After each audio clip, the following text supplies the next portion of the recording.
All right, here we go. Jam-packed. Don't blink. It'll be over in the fastest hour. Nick Kypreos, Justin Bourne, Sammy McKee, Derek Brandeo, and Jake the Snake Schultz. Have we met Jake the Snake? I don't think so, but Hi, Jake. I give everybody a nickname. You started Sispoonba. Okay. Frank the Tank, Jake Nice. the Snake. So it's Jake the Snake. I feel like those are the ones you get assigned. Like when your name is Smith, everyone calls you Smitty. You Smitty. just get assigned that Campbell, nickname. Soupy. He's Yeah. not the first Jake the Snake. No. Wasn't there a wrestler? Yes. Roberts? Yes. Yeah. There you go. We are live on Sportsnet 590 The Fan, Sportsnet 650 in Vancouver, and Sportsnet 960 in Calgary, Sportsnet 360 and Sportsnet Plus.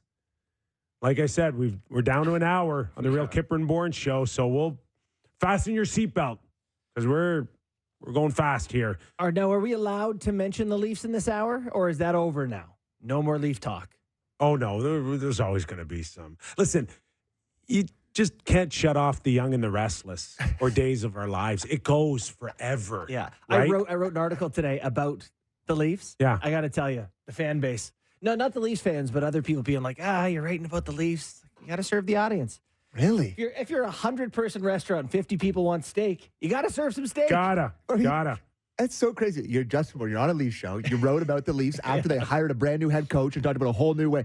Don't write about that. Yeah. Who wants that? But we don't have to, it's not Leafs first anymore. No, we can not just fit anymore. them in anywhere let's we do it want in the first. show. No. Because in a few minutes, we're going to welcome a former teammate of mine, 30-year anniversary, New York Rangers, as they go into a conference final tonight against Florida. Alex Kovalev will join us in a few minutes. Wow. That's a get right there for This the show. guy is, I'm gonna see him because we're gonna Zoom call him, right? So if you're watching on Sportsnet, you will see him, and I'm gonna laugh the moment I see him because I cannot look at him without laughing and being reminded of all the goofy, dumb things he did when we played together. Seemed like he had a lot of fun over his career. Oh no, he's all about the fun. He made a lot of defenders look goofy and dumb. Yes, He did. He did. So we'll welcome him in a few minutes, and then Luke Fox, who's covering the series for Sportsnet.ca, is in New York City. We'll get a feel for him going into Game 1. And probably talk some Leafs. And maybe talk a little bit of Leafs, including JB feeling like Mitch Marner's not going anywhere. Don't get into it now. Don't save it. Save it. I said those words. All right. So before we get to Alex, just your thoughts I'm not leaving. on the conference final starting tonight. Well, I have no idea how to bet it, which is the most important priority right now. I truly cannot make heads or tails of a Florida team. Florida is the only team left in the playoffs who is better defensively than offensively in the regular season. They're the best defensive team in the NHL this season, 11th best offensively. So they're different from the other three teams. All of those three teams are better offensively than defensively. So it's the playoffs. Maybe that means I should think that Florida is going to be the team to beat. But boy, Shesterkin with the Rangers, a lot of skill over there. I don't know. I can't pick them yet. Two best teams in the East for sure. I think this is a worthy, even we can go over to the other side. I think the four best teams in the league are left here. Which is great. Love it. Awesome. I think The they've way got, it should work. yeah, Yes. I think we are in store for two excellent playoff series, and I really think this one is going to be a classic. I don't know. It just has to feel two gritty teams that can play hard, that can play the skill game, good goaltending. I mean, one good home crowd, the other one pretends to be a good home crowd. And Florida fans, you know how I feel about them. But yeah, I think it's going to be a really great series. And the goalie stuff's going to be fascinating, right? Because it's the two Russian guys. It's the two, probably better goalies in the league going head to head. Maybe some low scoring, exciting games. It's going to be awesome. Can't wait. For me, it's all about style of play, where we know the Florida Panthers are going to come out. Yeah. And they're going to try to drag the Rangers into the alley. Yeah. There's no doubt in my mind. The question is, what do the Rangers do? Do they fight back with a guy like Rempe? That will be fascinating. or if they throw do Rempe they at 'em. or they don't? So what would you do? Because I would be nervous about trying to match that Florida Panther, I don't know, toughness, whatever you want to call it, goonery. I don't care. Yeah. Whatever it is. Do you want to go head to head against that? I don't. I think if you put Rempe in immediately, you're trying to play Florida's game, right? You're trying to do it their way, and you're not going to outdo them at it. So if you feel like you're a better team without Rempe, then the other thing, to your point, is that what does that style do to Zibanejad, Panarin, Fox? Do they want to get dragged in that? Because I say no, they don't. Right. They want skill. And the Rangers, we know that they have no problem maybe opening it up. Like where we saw 10 chances, 10 grade A chances against Carolina in a first period. Other series were it's like watching paint dry to try to find a puck that gets to the net. Rangers have no problem going and exchanging chances, and then they know that their goalie will bail them out. Yeah, they have to be careful too, Florida, though, because they like to play offended, as I like to say, and they like to hit guys. But Rangers' power play is lethal, right? I think it's second best remaining. It is, Sammy. Best power or penalty kill too. But what happens notoriously is from the second round to the third round, there is a major drop. So what are we talking about? 2-3 power plays? Yeah. Now it stays a lot more 5-on-5, and that's where Shesterkin has to be that guy. The Rangers, they always think every night we got a better goalie. Yeah. The Rangers are hoping for some ticky-tack ones to set the tone. Well, the first game or two of the series they might, but it always dries up by the end. All right, here we go. 3-time NHL All-Star. Over 1,300 games in the National Hockey League. Over 1,000 points. You should memorize that. Let's welcome you in. You can't read from the computer. Come on, you should memorize. Prepare yourself. Buddy, I am not a professional host, okay? I don't know why they put me in this chair. Alex Kovalev. You still remember how my lips exploded at the saxophone. Yes. I can't remember these numbers. I've told the guys the story many times. One morning in practice, he comes in with swollen lips, and I'm like, oh, my God, he got into a fight. He got hit in the bar last night, and I look at it, he's got swollen lips, and he's like, no, I just bought a saxophone, and I was playing it all night. Are you in a band? What's going on now? What happened with all the lessons? No, it's gone. Gone. Over. It's been over a long time ago. So where are you these days? Are you coaching? Are you back home? Are you in New York? Tell us what you've been up to. I've been coaching Chinese team up at KHL last 5 years, but this past year I've been assistant coach with Alex Zhamnov for Alex Zhamnov at Spartak team and Super League in KHL.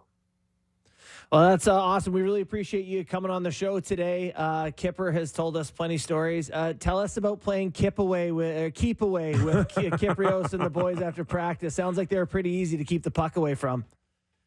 Well, the main thing is you just have to pick the right people for it. So you look good and they look embarrassing. I couldn't even trip them. Yeah. I tried. Just haul them down, yeah. Yeah, but we had Dick Todd, too. He didn't notice that I didn't pick anybody else that much better than him. I picked him because he's going to look bad. So Alex, no, it was always fun because it's something that you come from Europe, you come whatever country you come into, Russia, other European countries, it's kind of thing that we always do after practices, and which is we always introduce to whatever team you go to. After practices, get in the middle of the ice or, grab somebody, to play against, keep away hockey. Sometimes you see more and more actually happen. You see guys get in the middle circle and they trying to do the same keep away, but you can knock other players' puck. So as soon as puck leaves the circle, then you out. So, they're playing that game more often. You can see that.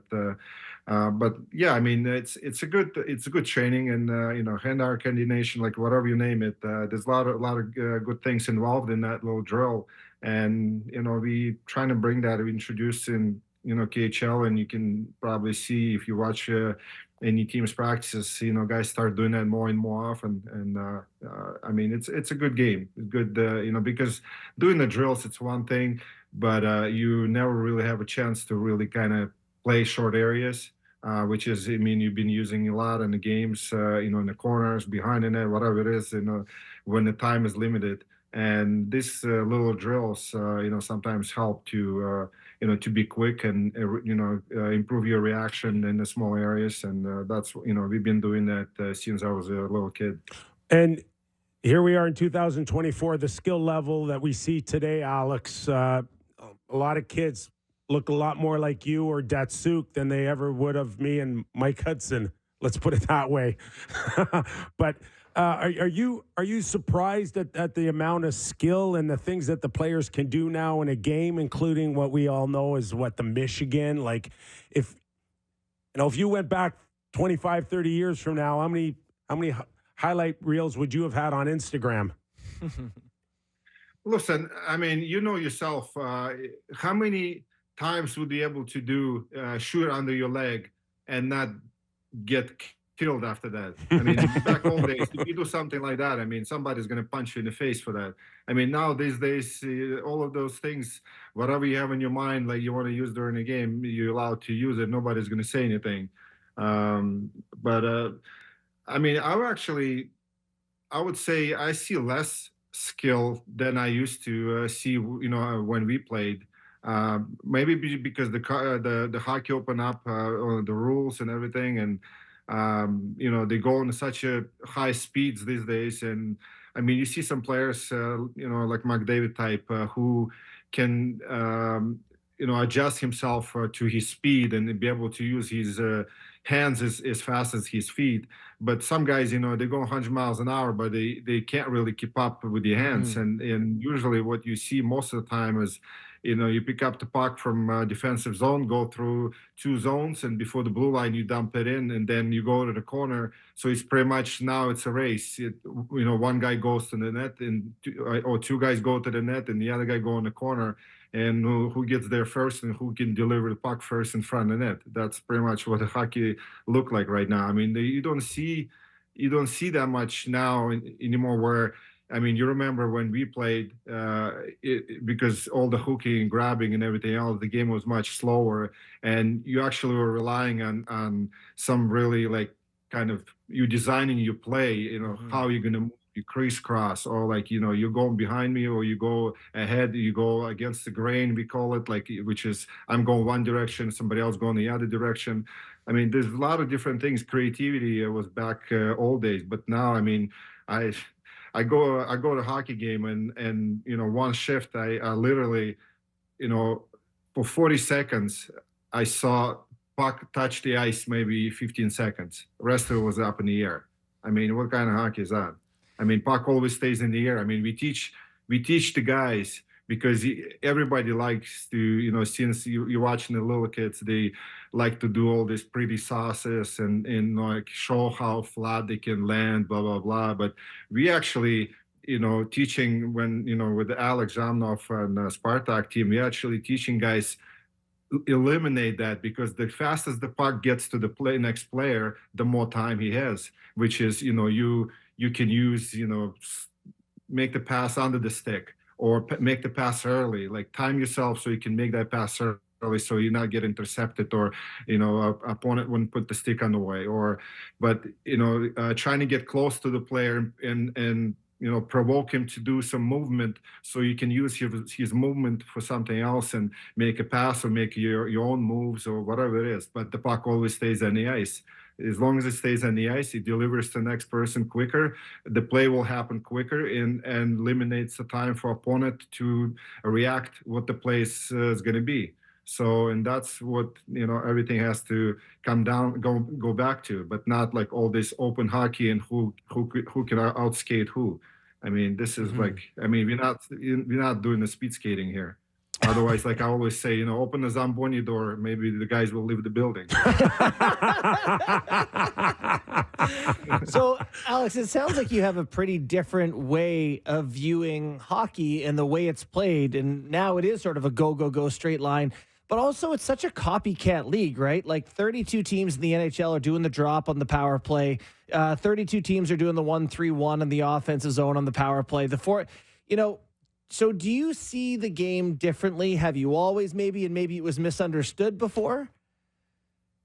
Well, I mean, you can't really match the style we played before. Again, I mentioned before the ruling changed, everything changed. You cannot play same style we used to play because, like I said, when you pick up all that speed and somebody puts you, grab you with the arm or like they push you against the boards and I mean they can do a lot of different things to you and slow you down, and eventually you have to come up with something else to avoid that. But now, like, you can't even touch anybody. I mean, you pick up 100 miles an hour. If the guy you're doing a drop pass on a power play, as long as he's not, if he's not losing puck himself, then he's pretty much he's got a chance, or he's in the zone.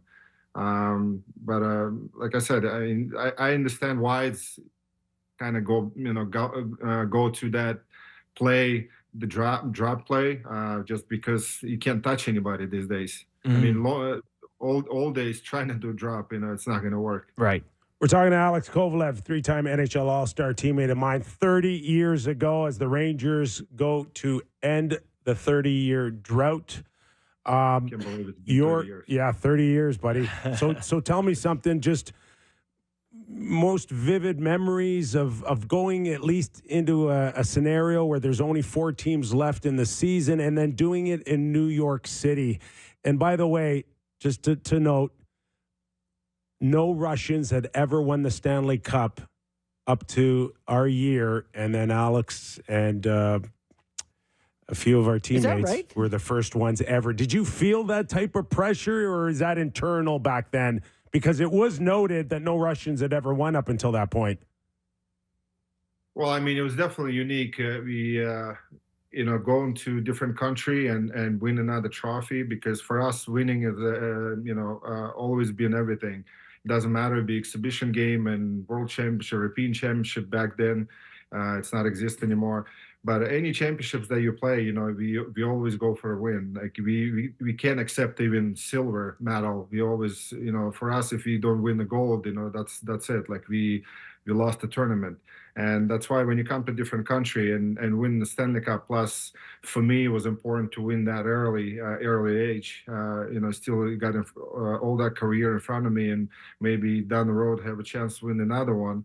But I mean, being what I was like 21 years old. I mean, winning plus the past past 3 years has been really amazing for me because I came to training camp the year before. When I started playing for the Rangers, I was at the training camp. I was doing like a training camp, whatever that was, and they asked me to stay, but I promised the coach in Russia that I'll be back for another season, and then I'm probably gonna leave because that year we had a lot of tournaments coming up. It was a Junior World Championship, Olympics Championship, Russian Championship, so it's like a lot of different tournaments that I want to really play. And while I'm still young, I want to see if I can achieve and win all of them, which is what exactly happened. I had a chance to win gold medal World Championship with junior. Then Olympic Championship gold medal, Russian Championship we won. And then coming to Rangers, and a year later, so spending 1 year in the Rangers, and then following year win the cup. So it's pretty much in 3 years, get all these trophies. I mean, that's something amazing, achieve that in early age. So, I mean, the one thing that was missing for me was the professional world championship. I won the junior, but not professional. Otherwise, I will get one of the players, another player having what is it called, like a crown? Yeah, triple. Triple crown. But I mean, it's still, I'm still happy with what I achieved, and this is a team sport, and what we had, the team that we had. I mean, it's not easy to assemble, first of all, and it's doesn't happen it's not happen too often when you have a family like that. Alex, are you very connected to the Rangers still, and what's going on with them these days? Not much. I mean, they invite me some of the games, if I'm interested to come, but now it's impossible to get a tickets. Can you afford them? It just gets ridiculous. I mean, but anyway, I mean, they do what they need to do. So, probably better watch on TV. He's got all the pizza and all the food, then you don't have to go anywhere. It's comfortable, and I'm good at home. So, but I did a couple of games this year ago, I think. For alumni, we went to Dallas, play against alumni Dallas. Play for against the Islanders alumni. So I did a little bit. They do camp. I think they've done it a few times at Brewster.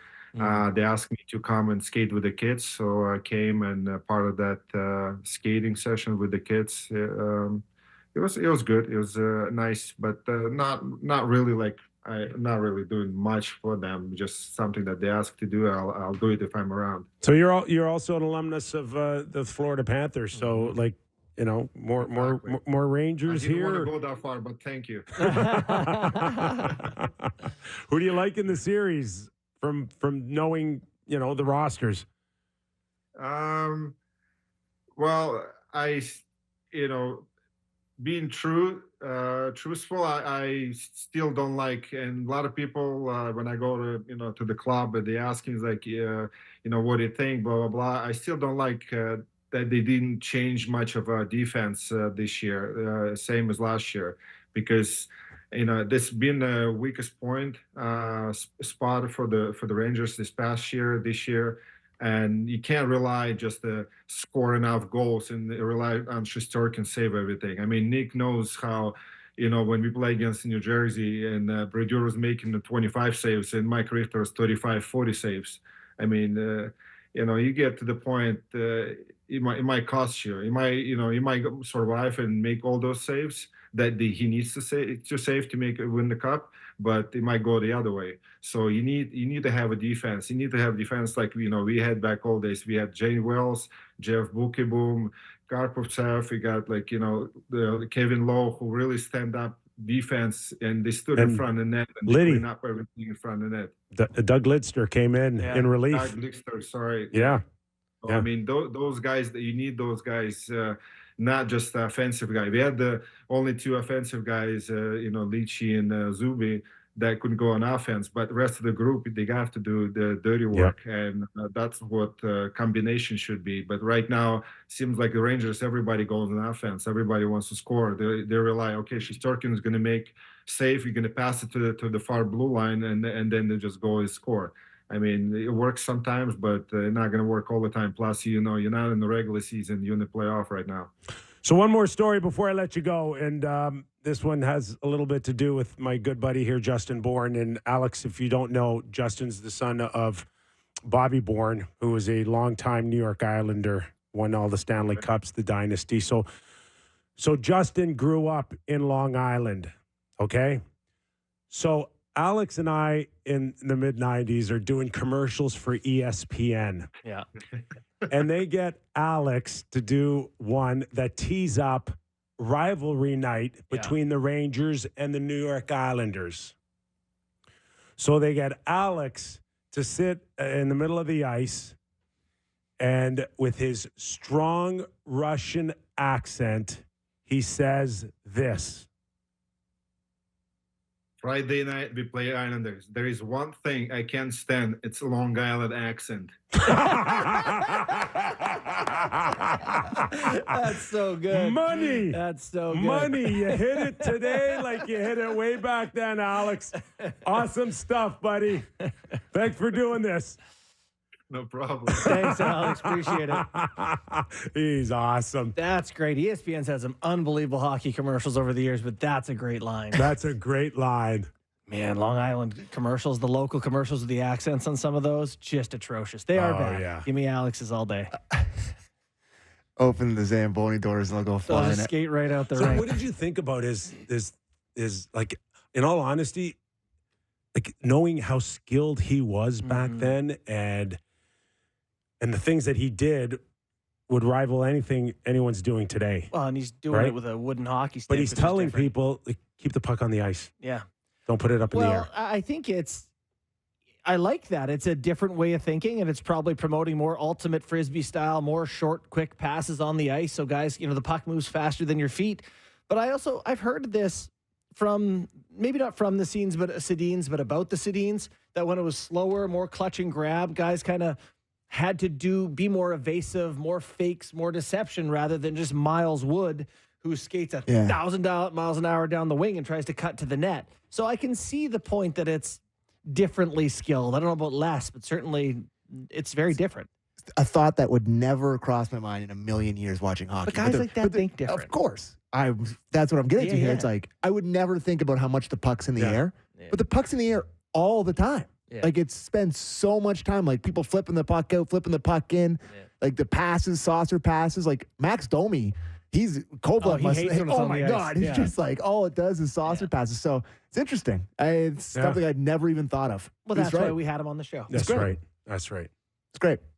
Let's take a break. Then we'll All come right, back then and we do game got time. game time. And also Luke Fox will join us from New York as we tee up game 1, Florida, New York Rangers. More Real Kyper and Bourne after this break. Welcome back into the Real Kyper and Bourne show, where this hour Real Kyper and Bourne is brought to you by Bet365. Sammy, it's game time. It's game time, presented by Bet365. Visit the app's latest odds and find out why it's never ordinary at Bet365. Must be 18 plus. Ontario only. Please play responsibly. So, game 1 tonight, obviously. And it's a pretty even split here. Minus 115 Florida Panthers, minus 105 for the New York Rangers on the money line.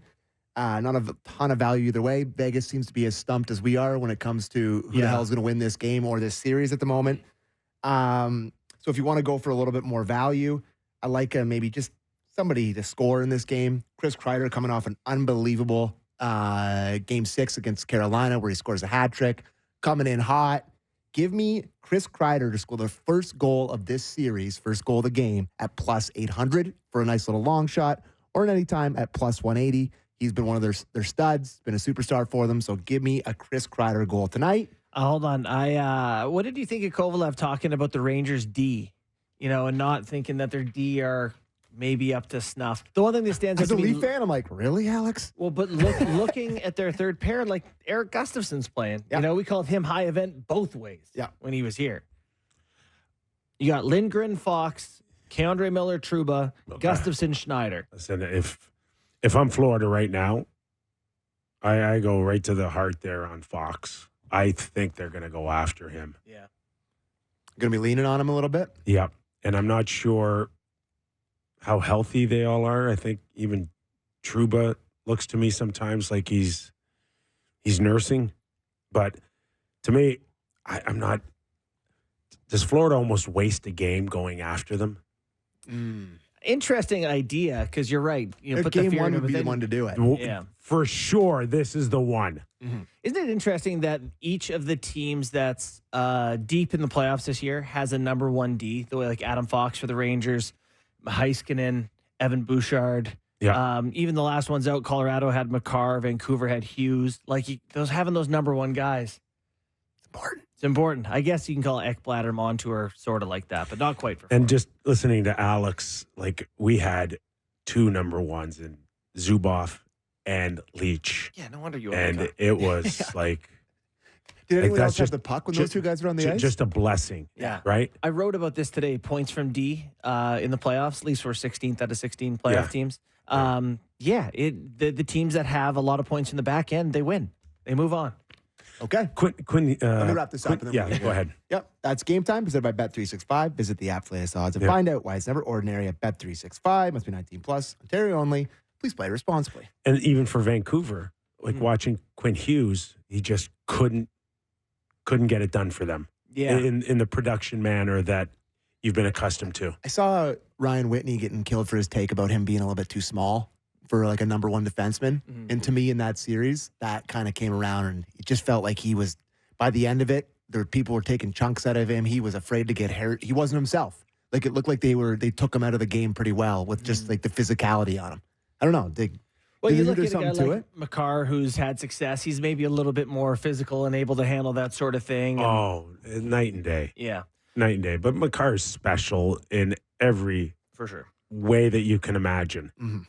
Curious to see with Bouchard, like, would they target a guy like Bouchard in Edmonton, where you track him down and put the body on him the way that Hughes is kind of minimized? Don't ask me. Let's ask Luke Fox, Sportsnet.ca.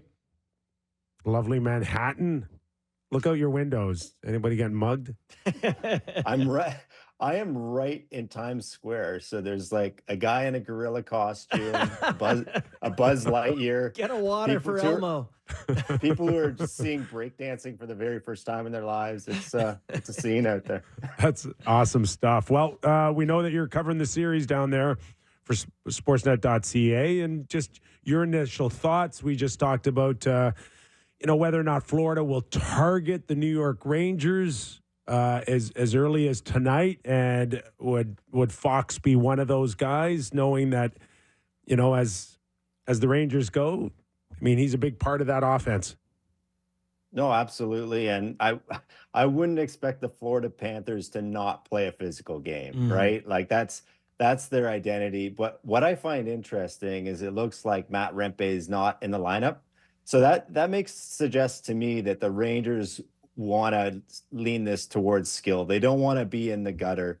To me, this series basically comes down to one major thing. The more the game is played 5-on-5, even strength, the more it favors the Florida Panthers. They're absolutely crushing their opposition when the game's played at 5-on-5. The more whistles there are, the more this becomes about special teams. It absolutely bends in the Rangers' favor. Their penalty kill is over 89%. Their power play is the best in the East at over 31%. They are special teams monsters. And both teams are talking a lot about how to take away the eyes of the goalie, get in the crease. Igor Shesterkin is, if the Rangers go all the way, he's going to be in the Conn Smythe conversation. Yeah. He's that good. And Paul Maurice kind of downplayed it yesterday. He's like, hey, we've already been through Vasilevsky. We just got through Swayman. He pointed out at one point in that series, Swayman was a 955.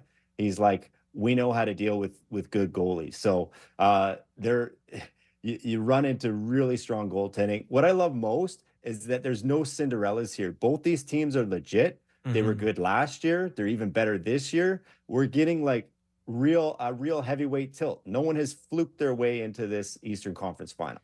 And both generally healthy, if I'm not mistaken, too, which kind of adds to that. So the more I listen to you talk about that, the more it feels like we know that refs don't want to interfere in games and series. So if the Rangers' big advantage is special teams, that probably plays in Florida's favor a little bit. Florida's been through the good goalies. So it kind of feels like I'm leaning towards picking Florida in this series. And yourself? Yeah, I put a prediction out there. I got Panthers in 7. You do. I got a Dallas Florida final, which Sportsnet stream which won't be good for Sportsnet. Probably not good for the American broadcast partners. They probably want New York, but that's my bet. But hey, let's see it play out. I really think something controversial is going to happen with these two teams. I guarantee it. Yeah. And the overall vibe in New York City, there's like, I know we're coming up on our 30th anniversary from our last Stanley Cup, but people have really done a pretty in-depth job or research on how somehow, some way our team from 1994 is linked towards this one, and some people think it's inevitable that the Rangers are going to win the whole thing. Yeah, there's great buzz, and even from the Panthers, like Anton Lundell was telling a great story. He was born in small town Finland, and one of his family's first big family vacations was coming to New York City just to see the sights.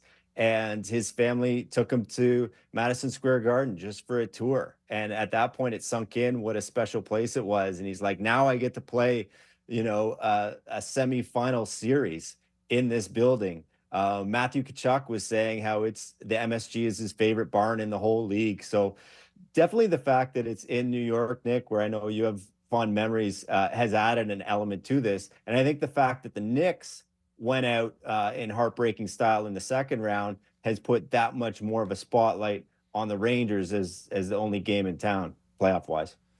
So, Luke, before you were on earlier, we talked a little bit about the Toronto Maple Leafs, or we mentioned them, and I hope you forgive us, so even though you're on the Rangers beat now, for talking a little bit about the Leafs. You saw Berube's press conference. Did anything from his introductory day change how you feel about the Leafs, or make you feel that they're going to be different in some way?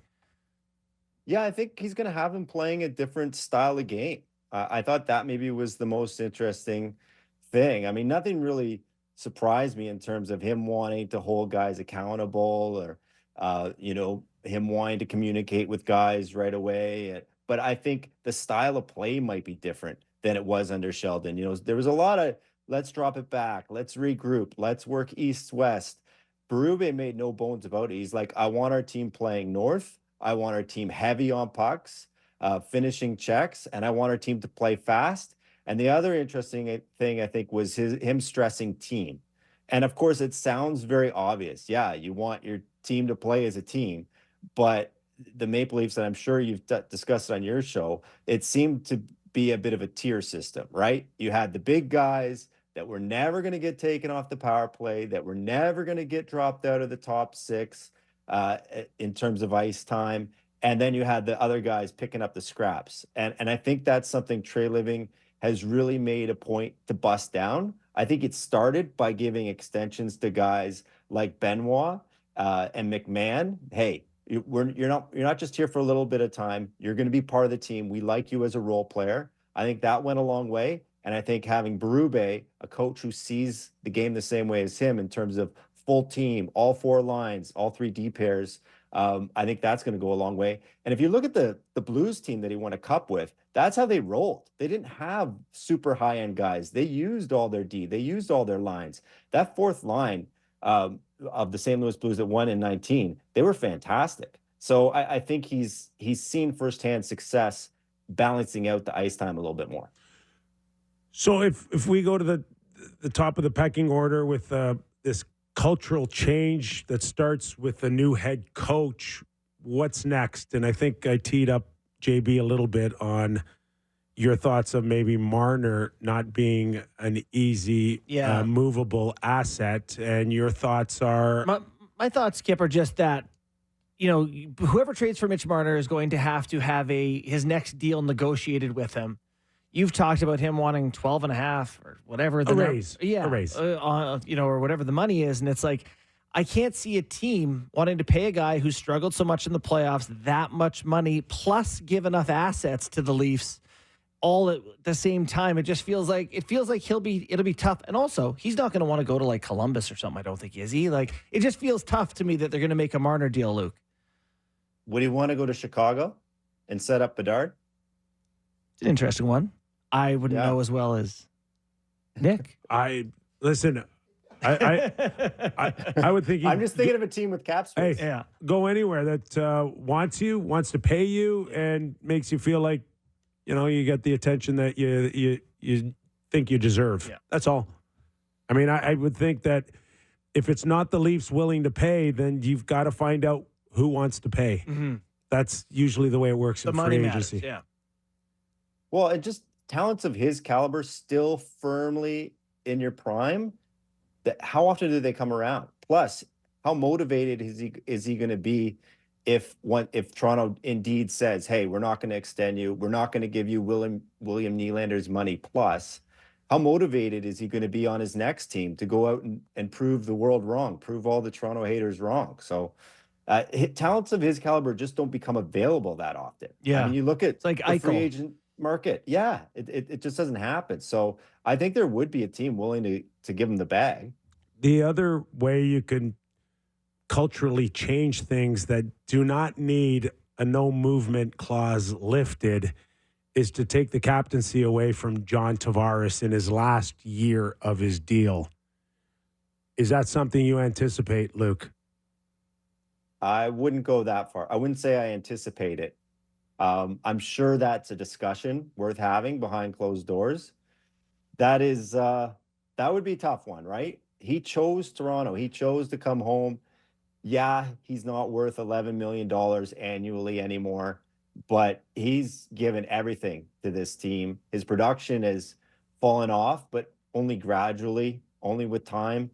You know, the whole pitch on Tavares was they were supposed to win a cup in the first half of the contract so that these other years wouldn't matter. It would be a bit of a slap in the face, I think.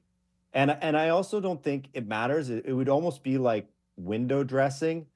Tavares, when you talk to him, he'll happily concede that this is Austin Matthews' team, that he's the number one center, he's the driver of the bus.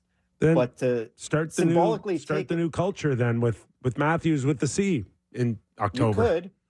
It's a bit of a slap in the face to a guy, I think.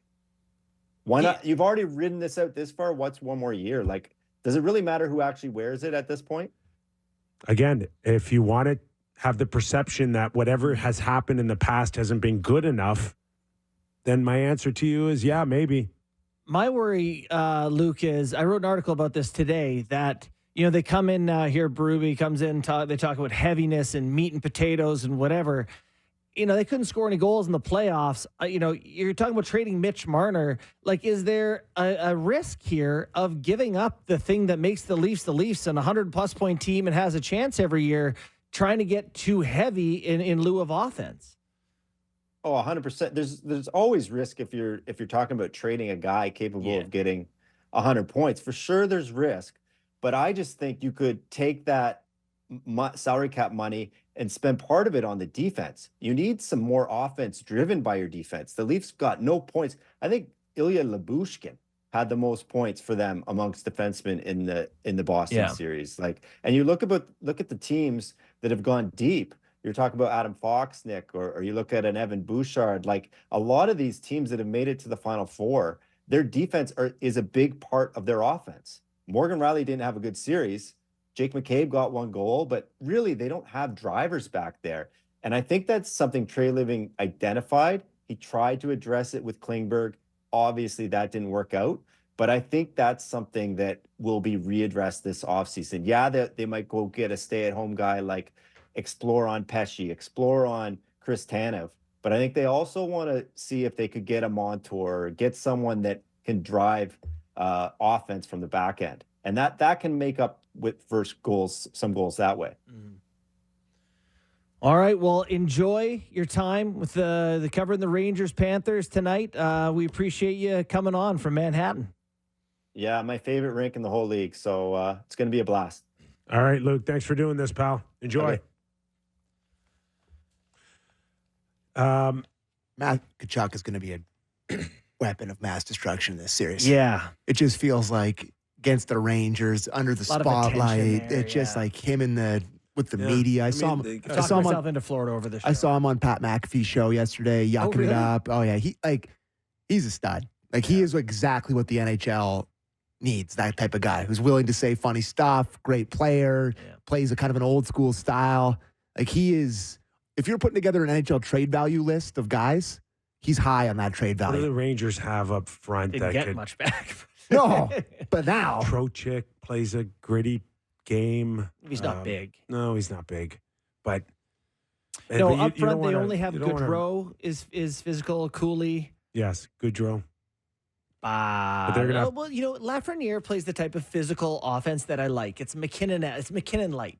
That sort of like big, powerful guy who thinks about offense. Yeah. But this will be like another level emotionally for them that they've never really gone or experienced, and now you gotta check those emotions sometimes at the door if you get punched in the head or you wanna retaliate. But how do you retaliate on the power play, or do you answer back with an eye for an eye? I think no player in this series will be under more pressure than Shesterkin. You know, like it just feels like if he's not a 920 or a 925, it feels like Florida's got more to offer. Gee, I would think Bobrovsky's got to look across and go, I got to answer that guy. Oh, yeah? I don't know. I mean, it can go either way. This is goalie porn if you're a goalie person. Yeah. Like these two guys going up, like Valaket is just probably fired up about talking about these two attendees. Yeah. Steve Valaket, by the way, will join you guys tomorrow on Real Kyper on Bourne to talk about Valley tomorrow. But I can't wait. But it's going to be very interesting to see these two guys and just them going head to head and it's going to be like a one-up situation for sure, those two guys. Yeah. Countrymen. Yeah, certainly. So, on the other side of things with Tkachuk, I am curious to see Barkov's influence in this because you love him. And he hasn't been a playoff performer in the past, but he's had a very good playoff so far this year. His presence is just... This is how you solidify yourself. Authority so far in 2 rounds, right? I feel like Florida's going to win the Stanley Cup this year. They have all those pieces where they were there last year. They won a President's Trophy last year. Teams have commonly won the cup the year after being President's Trophy. I got to think right now, they won it when they were not this team. Going to the Stanley Cup final last year is something that they can so draw on going into this series. Yeah, they're not. And listen, I got a chance to experience a conference final early in my career with the Washington Capitals, and there's something about like going there for the first time when you look around and there's only 4 teams left and you're like, oh my God, we're so close. Yeah. And you're really still not. So far. You're really not. Yeah. You're just halfway. Yeah. And another 8 wins are 3 times as tough as your first 8 wins. So funny. 16 teams and you're down to 4, but it's like, you're only halfway. And you got to beat the 2 best teams that you played all year. And then you blink and you're like, now we're one of like 19 teams out. Yeah. Right? Yeah. And they're like, nobody cares. Nobody remembers. It wasn't like, hey, and let's welcome conference finalist. Conference final runner-up. 1989-90 conference finalist Nick Kypreos to the show. I do remember, Nobody says that. No, you're right. It's you do have to get it done from there, and having the experience of having been there before will go a long way. Tomorrow night, Dallas and Edmonton underway. Have you got any sort of vibe on that one yet? I picked Dallas to win the Stanley Cup, so I'm not leaving that one. But for me, Ottinger is like, okay, which Ottinger shows up? And I cannot see Edmonton's goaltending. Yeah. Matching up. Dallas just handled a series with 2 elite guys in McKinnon, Makar, maybe the best guys outside of McDavid and Draisaitl. But the guys that Dallas has up top behind their top guys, you're talking about Hintz and Robertson and Wyatt Johnston, and they just have Sagan and Ben and Pavelski and all these sort of secondary guys. They can at least slow down McDavid and Draisaitl, and then it's a lot of pressure on A, the goaltender, but B, can you get scoring from your secondary guys in Edmonton? And plug your ears if you're an Edmonton fan. I think this could be a short one. No, I have Edmonton. I don't think it's going to be to win the series. First of all, I think it could be like Dallas in 5. Do you buy anything like McDavid might not be like, he's playing at 50 or 60%? Every time a star player gets slowed down for a minute, everyone's like, he's he's hurt. Yeah, I know. It's hard. Okay, but who isn't banged up? Yeah. It's semifinals in the NHL playoffs or Stanley Cup playoffs. No one's banged up. McDavid and Draisaitl will not allow this series to be short. All right. I think Dallas is just way better. Hey, good series, boy. I do. Tomorrow night I got a grand opening at Queensway for Mercedes-Benz. Are you guys going? So excited. I will definitely be there. So, I do my best to make it. Apparently they got a car coming there from Germany that's worth $90 million.